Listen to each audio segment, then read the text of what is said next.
From the iconic Corky and Lenny's Restaurant and Delicatessen in Woodmere, Ohio, we are the Fabulous Boomer Boys. Hey, good to see you guys.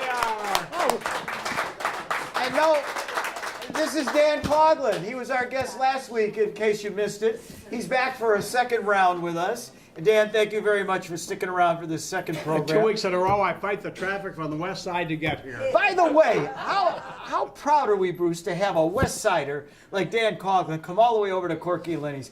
You know, people have been clamoring for West Siders, Dan. It's so good to have you. That's right. That reminds me of a story I heard about you. I heard. Are you about me? It's totally about you. I heard this from. I don't want to mention names, but he's in your industry. His name is Levine. Okay. And I heard that you brought something special the first time you went to a bar mitzvah reception on the east side. What did I bring? A foreskin? We're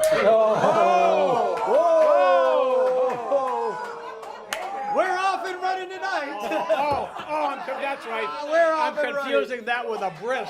Right. Bris, bar mitzvah, I don't know the difference. Now, actually, what I was told is that you didn't know whether to be serving liquor at the bar mitzvah reception, and you brought your own six-pack. Now, is that true or not? Believe it or not, I used to travel around always with about a six-pack of Miller Lite, just in case they didn't have my brand. Go figure. All right. All right. You heard that here, and we're going to hear more things tonight that you haven't. Like Bob lets me talk anyway, I'll put my mic on. Don't worry. Right. Oh, yeah. Oh, my goodness. Did he hear that? Okay. It was too good to miss. I wonder, can they hear me? You guys are both mic'd up, and I know mine. I'll give you my mic because he doesn't let me talk. I don't really care. I'm only here.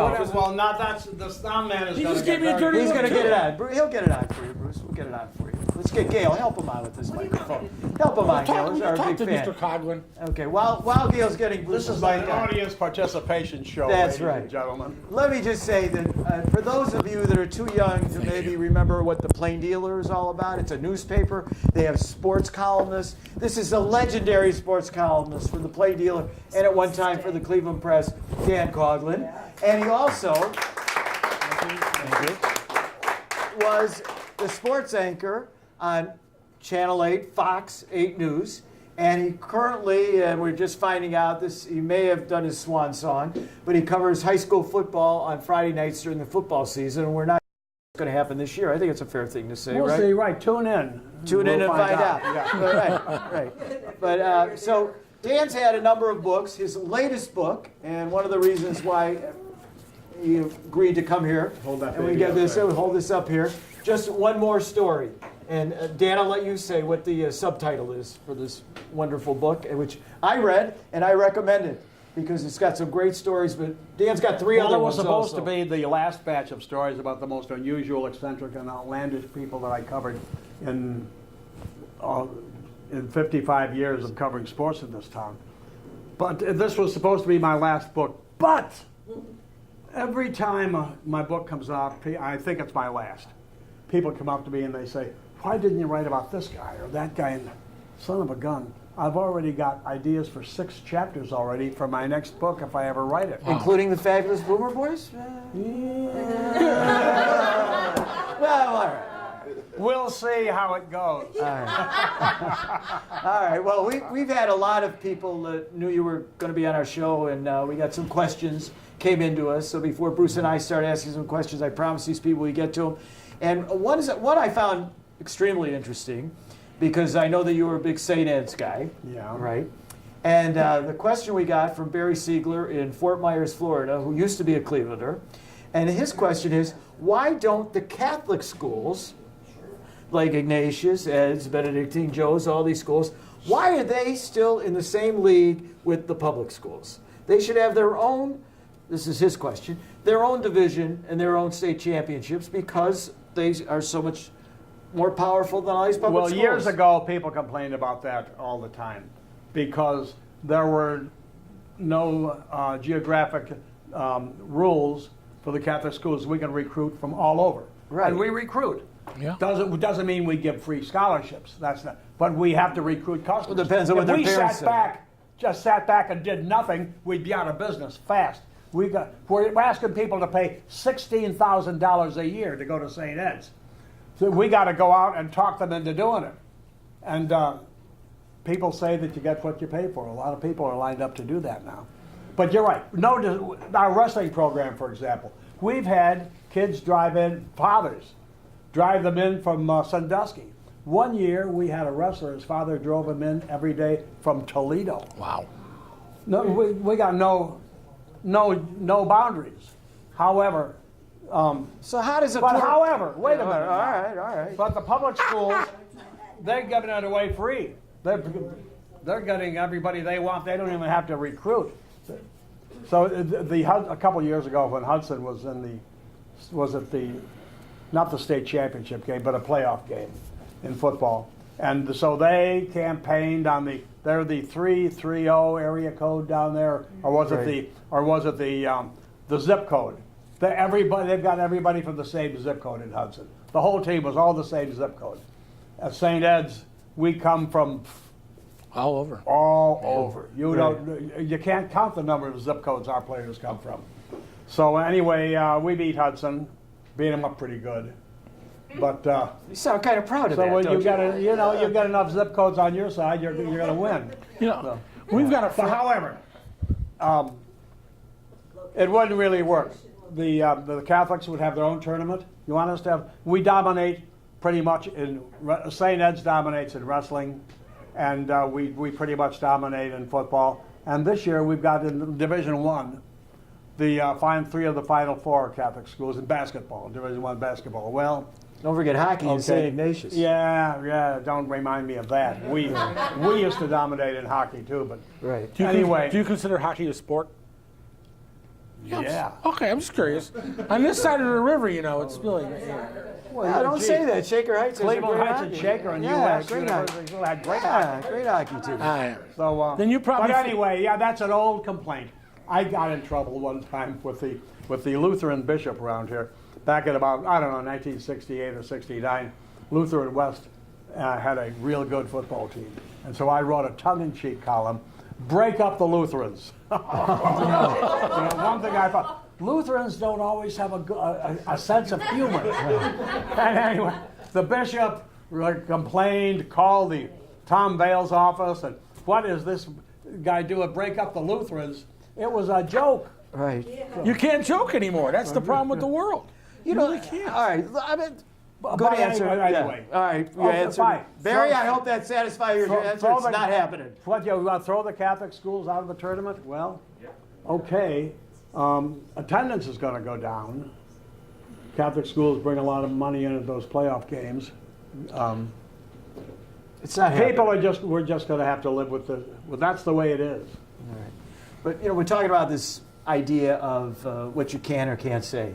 Reading your books, I remember you talked about Dennis Lustig. Oh, And Dennis. I love Dennis was a writer for the Plain Dealer. He's Yeah. now, may he rest in peace. Not with us You anymore. asking? Is he Dennis- gone? Yeah, Dennis Or is just, dead. or just behind the table? No, but he's he. dead 30 years now. But Dennis was in your book, a dwarf, and you don't call. In anybody's book, he was a dwarf. But you don't. You can't call people a That's dwarf right. anymore. Well, you can. We put him out on the sports copy desk one time, and we measured him, and he was 44 inches long. Anyway, even for a dwarf, that was short. Other dwarfs called him Shorty. But we loved Dennis.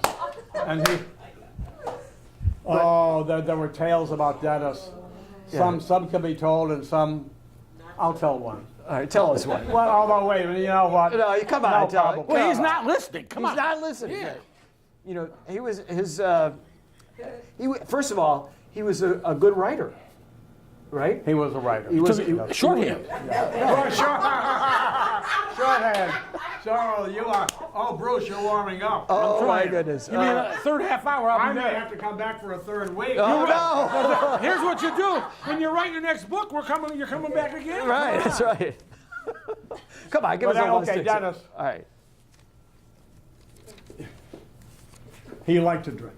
I took him on the road with me twice.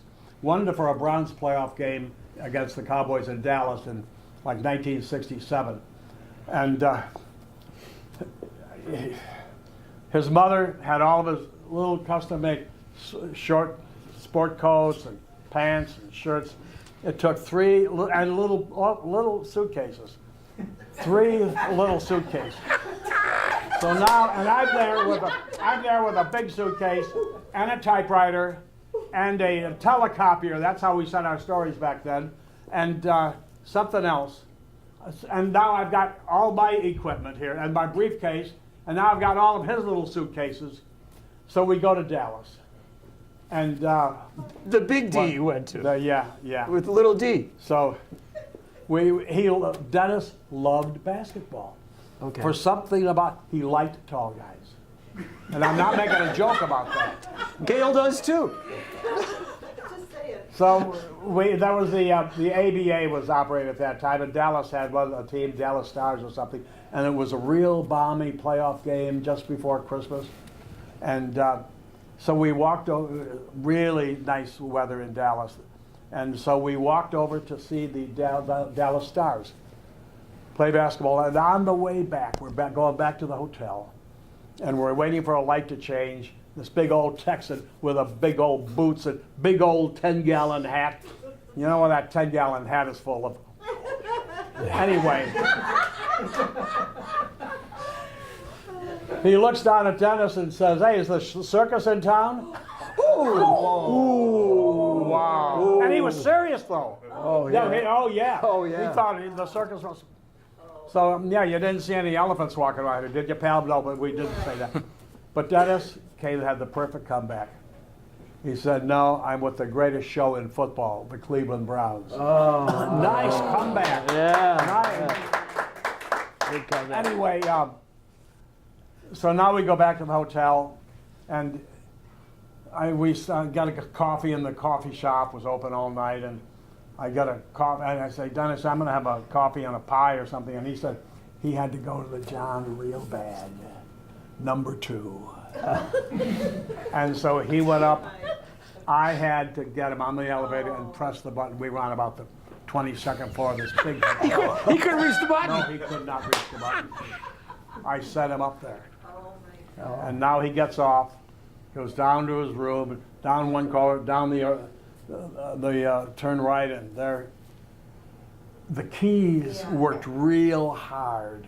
You had to really, and he's reaching up there with his little dwarf fingers, could not turn the key. And so I'm taking my time. I'm reading the Bulldog edition of the Dallas Morning News, and give me another coffee, and finally, about half an hour later, I go up, turn the corner, turn right, there he is in front of the door, unable to open it. And to call the elevator, he couldn't even reach the button to call the elevator. Poor guy. You know, his father once said, everybody should walk one day in his shoes. It was not easy for Dennis. No. Very difficult. He would take the Shaker Rapid. He lived next door to Bob Grease on South Woodland. South Woodland, yeah. Yeah. And he would take the Shaker Rapid down to the square, and then he'd trudge up those big old walkways in the Terminal Tower, and he'd get the bus to come down Euclid Avenue to 1801 Superior Avenue, or Superior bus. And then he would get off the bus on the other side of the street, and he'd have to cross 6 lanes to get to the plain dealer. And the lights he never had the light green long enough To get across. And sometimes there was always the fear that if there was a truck with a big old hood up there, they wouldn't be able to see a little guy in front of them.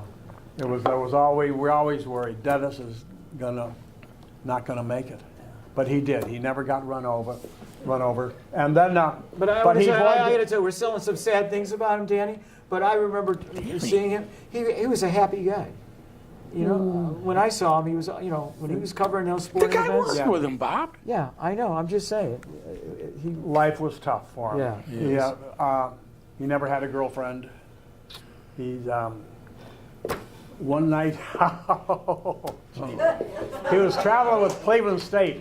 They're in Cincinnati, and the hotel, and Dennis is there waiting to get on the elevator, and elevator comes down, and 2 ladies of the night get off the elevator, and they looked out at Dennis, and they say, and we're 11, sports information director of Cleveland State, was with him.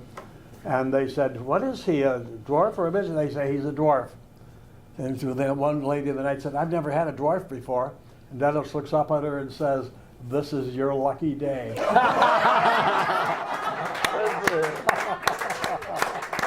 right, another time, he's at the stadium drinking beer like a fiend. He did like beer. And he would always have to get somebody to drive him down to the ballpark. Right. And a lot of times girls wanted to meet ball players. And so they would drive Dennis down to the game. The deal was he would get them their tickets. And they think that they would meet players. It rarely worked out that way, but then they would abandon him. He'd have to get back on his own. So one night he's with a couple of guys from the city room at the Plain Dealer and pounding down the beers, and then he had to go. He had to make a run for it. But there was no running for it. They were in the lower deck behind first base. And he had to go all the way up to the top, to the concourse to find the men's room. And so he figured, I'll just wait. There was a lot of beer spilled around their area. No. Oh, yes.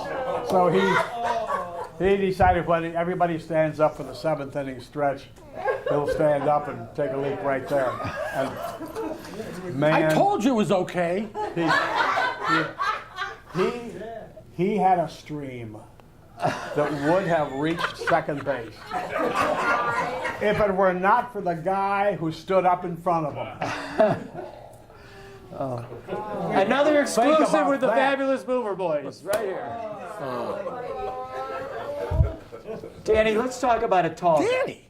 One of your stories that are in this book, in your books, LeBron James. LeBron. People want to know about LeBron.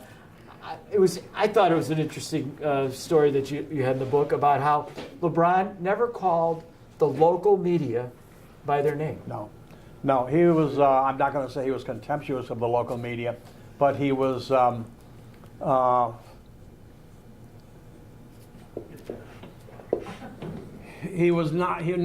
going to say impolite, but he was not exactly discourteous, but he was disinterested in the local media because we couldn't help him. The national media, he was always calling them by their first names after national games, but he never once, in all the years that I covered him when I was still doing the Cavs, why he never ever, even the beat people. And I was making this observation one time. As usual, we were sitting around way after practice.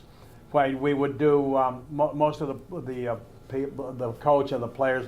They would take turns doing the media that day. We were sort of a pain to them. They didn't need us anymore. It's been years since pro athletes needed the media, such as to get a local automobile commercial or endorsement or something. They don't need that anymore. Now these guys can buy a dealership. But LeBron would let us wait. The coach would do his thing with the media, 3 minutes. One or two players would, as they rotated it, would do 2 or 3 minutes each, and then LeBron would let us. We had to do LeBron every day because he was the face of the NBA, right. And he would let us sit there, and we would wait. There'd be 20 of us, newspaper reporters, weekly newspaper reporters, daily newspaper reporters, TV and radio reporters, and high-paid union reporters, union photographers from the TV stations. They would let us sit for an hour. And then sometimes he would send a PR assistant over to tell him, LeBron's not going to talk today. So he'd say, well, wait till I'm going to eat first, and I'm going to lift. And then sometimes he would say, well, I'm not going to do it today. And when he did, there were people whom he dealt with every day and traveled with them. He reacted as though he had never seen them before in his life. But when the guy from the national media came... Oh, yeah. Right. Yeah. So, anyway, I'm commenting on this one day as we were sitting around during that hour waiting to see if he's going to show up or not.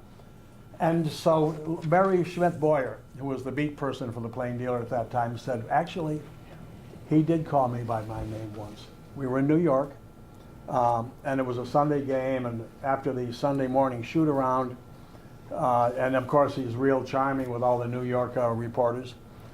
And he got done, was doing their little thing after the morning shoot around. And Mary said to him, well, LeBron, hold on, could I ask you about something for a story I'm doing? And he said, sure, Mary, what do you need? She said, he called me by my name. Only time we ever heard of him actually addressing the local reporter by name. He had to know their name. Only woman? Right. Well, she was the only woman covering the team at the time, but that had nothing to do with it. Boy, his mother Gloria really had a difficult time with her one time. We needed to, but he was still in high school, junior year in high school. He played in an AAU tournament in Chicago, and he fell in the game and broke his wrist. Now we had to get a shot of LeBron with his wrist in a cast, and so I cajoled the St. Vincent St. Mary athletic director into giving me Gloria's cell phone number. And when I called her, she blew up. Where'd you get my number? She went on for 5 minutes abusing me about how I wanted to know, how did I get your number? And I'm not going to throw anybody under the bus on that. She said, well, it's my job. I collect phone numbers, which is many guys do. Sure. That's what your job is. You got to know how to reach people. And so anyway, she must have done 5-6 minutes on me about how did I get her number. And all I wanted was to tell me, where are you going to go, Dairy Queen, or where? I'll meet you there and get a shot and of LeBron. So, okay. And one other thing. The first time I meet LeBron, he's a freshman at St. Vincent St. Mary. And that was the first time that they qualified for the Final Four. Now, of course, they do it every year. Right. And so the plane dealer, Channel 8 sent me down to Akron with a photographer to get a shot on their final practice and waving goodbye on the bus going to Columbus. So we shoot their final practice, and I talked to, do some interviews and talked to the coach and a couple of the senior players. And I sang so long to, he's now coaching at Duquesne, the basketball coach.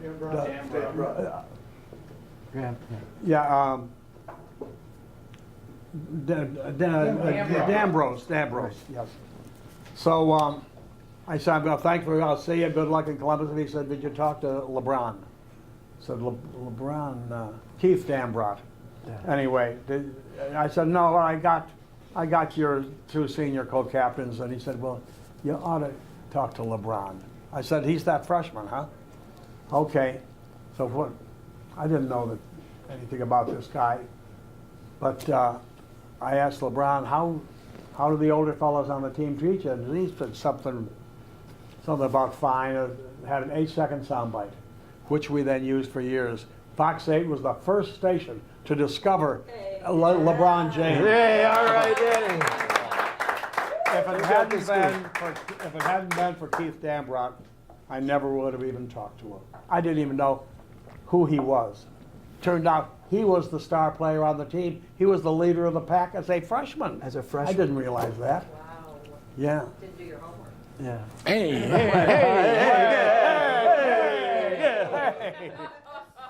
All right. I love it.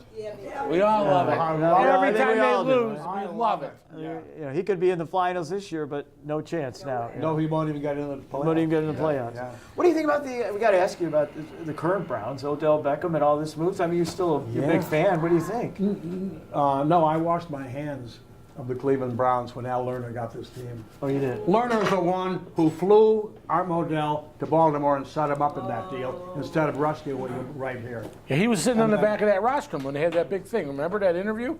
Lerner was behind and Modell was talking to the press. I can still, in like '96 or something like that. We had him on our original show. We had Sam Martigliano on. Remember talking about Right. the possible move? Right. Yeah. So you think let me Lerner get was the back to 25 years ago. Yeah, please. Anytime you're. Well, I couldn't believe, when they were then these new groups were surfacing. They were going to bid for the Browns, Right. and nothing from Al Lerner, and I thought that was appropriate. He wouldn't dare bid for this team after he was the one, at least partly responsible for Art Modell moving to Baltimore. Yeah. Suddenly, Didn't with a happen. minute to go before they had the auction up in Chicago, he came out of the weeds and held a press conference. I'll never forget it. The August of 1998, Wyndham Hotel, 5 o'clock in the afternoon. And I remember all the TV trucks were parked behind the Wyndham on Huron and running cables into a first floor meeting room, huge meeting room, about 3 times the size of this room. And at one end was a riser with a table there and 4 seats. And in comes Al Lerner, along with Bernie Kosar, who got paid to endorse him, and Mike White, Cleveland mayor. First time Mike White had endorsed any of these 6 or 7 candidates, and also Carmen Policy, his football expert. And so a couple of times during the course of that interview that went on for over half an hour, twice Mike White was asked, why are you endorsing this candidacy? And he said, well, about 6 months after the Browns left, Al Lerner and I began back-channel discussions. That always makes the reporters' ears perk up. And then a little while later in the press conference, the same question was asked in a little different way, and Mike White had the exact same answer. We began back-channel discussions about 6 months after the team left. But now, Al Lerner may have been Mike White's hand-picked guy, but he couldn't really do anything about that because this was an auction that the other 30-some owners were going to share in all the revenue of auctioning off this franchise, this territory, this city. And so he just had to, Al Lerner had to do it the hard way. He had to outbid everybody. And it went up to $600 million. Only 2 guys were left. You know, among the many people were involved in this thing. People who owned the Jacobs brothers, the people who owned the Indians. Bart Wolstein, he was there. His football experts were Jim Brown and Dick Shafrath.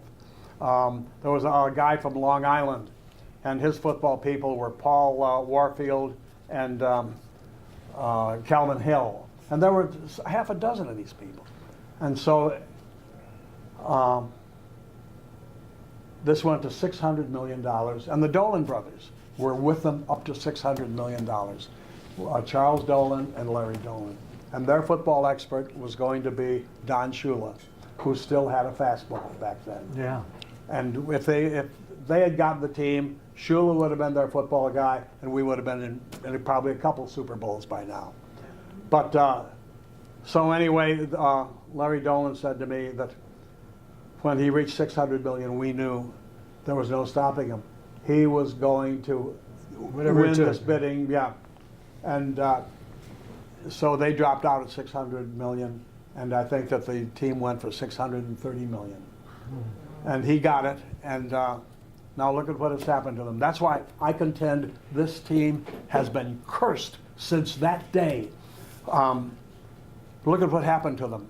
A couple years later, Al Lerner dies of a brain tumor. Bernie Kosar gets divorced, and his wife cleans him out, and he files for bankruptcy. Mike White is exiled to Tuscarawas County to raise his alpacas, or llamas, whatever, by the FBI on the condition he cannot come back into politics in Cleveland. Right. And then Carmen Policy. He winds up in California with a vineyard. And I contend that he'll get it. He'll probably die in a California earthquake. You heard it here. So, another scoop. So anyway, I'm sorry I brought it up, Dad. I'm sorry. I have not rooted for the Browns now for almost 20 years. Oh, boy. And you can't say that the Haslams are people you want to root for either. You know? But, however, I think that they're finally in the right direction. Oh, This with glad you said this wacky head coach they got. Wow, Yeah. First-year head coach, and he has Odell Beckham and that other criminal that we signed as the free agent from Kansas City. Oh, Right. Hunt. Kent Stegboy from Akron. Yeah. Yeah, right. Willoughby. Right. Willoughby. Willoughby, yes. Yeah, Willoughby kid. So anyway, It's going to be an interesting year. that's my take on it. What's yours? One thing about Dan, he wasn't afraid to give his opinion. So we're definitely, Dan, really unbelievable. So You good guys- to have you here. You guys have any libel insurance or anything? What the hell? The beauty of YouTube. You can say whatever you want. Somebody will wind up owning Corky and Lenny. Right, there you go. Am I allowed to ask a question or two? Sure, one. One. Okay. Okay. Word association. I want to know. Pete Rose. I loved him. Okay. Does he belong in the Hall of Fame? Yes, I wrote his name in after the first couple of years when Good he was for you. banned. But then I realized all I was doing was depriving somebody else of my vote. Because I would always vote for about 10 of them. Would you vote for A-Rod? Yes, I like you. You're right. You're right. You can't quite pull the trigger for him, can you? No, I can't. All those steroid guys Piece of shit. cannot do it. But Pete, he was the greatest interview we ever had. He was great for newspapermen. I loved him. Yes. Covered the Big Red Machine a lot back in the 70s when the Indians weren't much to cover. And so I'd always go down and cover them. And especially in the playoffs, when they were in the playoffs every year, I'd usually do the National League playoffs. And that was the Reds were a great team to cover. Sparky Anderson was their manager, great guy. Johnny Bench. Pete, right. One was a better interview than the next on that team. Are you ready Joe for Morgan, Pete Rose, Johnny Bench. Oh yeah. I got one more for the trifecta. You got the first two. Yes or no, the designated hitter rule. I can live with it. Sure. Well, you know li- what? you lost him Yes. there. Yeah. Instant replay? Yeah. You like instant replay in baseball? Of course, sure. Oh. Yeah, you got to have you got to have it done right. You guys are too progressive for me. I can tell you that. You got to have it done right. You just want a bad call to be a bad call? Of course. No, that's all right. Dan, don't feel bad. But I like the designated hitter because in the National League, every third inning, the pitcher comes up and then they've got the catcher in front of them who usually can't hit, and so there's a lost inning. We were catchers. You were a catcher. We were both catchers. Right. And We could hit. and we couldn't. Well, I was old and I was. No. Well, Dan, yes. we kept you here for 2 episodes. Holy cow! I didn't believe it. You've been great. I just want to remind everybody, our next show is going to have a friend of yours and a former colleague, Brett Larkin, from the. He's still at the Plain Dealer, writes on usually on the forum page on Sundays. But he I used to be like his column. great Very liberal column. guy. Well, I don't know if you. I don't know about that, but great column, and he's a Good guy. good guy, right? And you told me one time he actually was in the sports department there too, wasn't he? Not in the department. Oh, okay. But he was so up to date on sports that some people thought that at the press that he ought to be their next sports editor and that he might be. Okay. But he got involved with all those politicians, so instead of got base stealers, they got different. Well, you know, different type of he didn't fever. go to St. Ed's like you, but if you notice the brown and gold in the sign, he did go Charles F. Brush High School, and he will be here next week. Aha! So we're gonna bring somebody back from the east side. And his son goes to Notre Dame, by the way. Oh, really? And they're Protestants. Which shows Another you, thing, yeah. Yeah, there you go. And guess what? And then What? it's what? I went out with his sister in high school. You did. Well, Yes, you doubled. Why don't we Yeah, just nice. name the women you didn't go out with? It'd be a lot Well, anyway, faster. so all right, so he will be here next week, and Dan, 2 weeks. Thanks for having me here. I like the corned beef did you sandwich. have a Hey, good time? finish your next book and come back, please. Really, please. I just And might do. I'm not no promises. All right, but we got next time we got to talk a little more. No, little more- there's a threat that I might do another book. We have to talk a little more softball next time you come on, because we really didn't get to through all that either. So we're going to have you back sometime, Dan. Oh, those softball days when Yeah. when the Teamsters were paying guys. Right. Oh, got a yeah. story about that. I'll tell you. Oh yeah, we got to get into that. And Did I get a and- word before we go, too? I want to say one thing. Please. Okay, I want to thank you. Seriously, I appreciate it. Great guest. Great guest. What do you great think, show. Gladys? What do you think? I want to say, after you've read Dan's books, all 3 of them, Four of them. Four of them. Four of them. Jeez, now if you guys went knew Well, each so we other can in the cut that fourth out. grade, We can I cut figured that you out. at least went to the fourth grade. Right. Maybe it was third grade the more I think about it. Count that high. Yeah. Anyway, we'll cut that part out. After you've read all 4 books, Brad Lehman, who is a semi-regular audience member here, has a book. We'll talk about that in days to come. I want All right. to thank my bodyguard, Alan. And Bob, take it out. All right, Tyler Plevin, thank you for editing all this, and we will see you next week with Brett Larkin. Thank you. Thank you very much.